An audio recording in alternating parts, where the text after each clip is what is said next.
Pinasinayaan ng Commission on Filipinos Overseas ang kanilang bagong main office.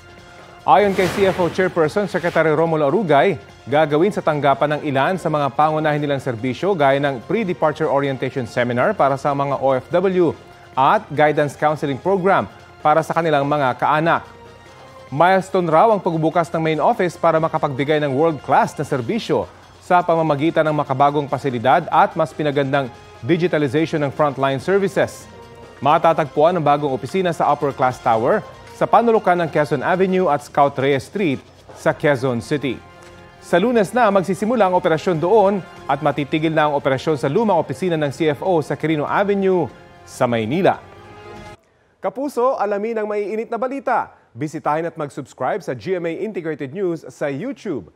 Sa mga kapuso abroad, samahan nyo kami sa GMA Pinoy TV at sa www.gmanews.tv.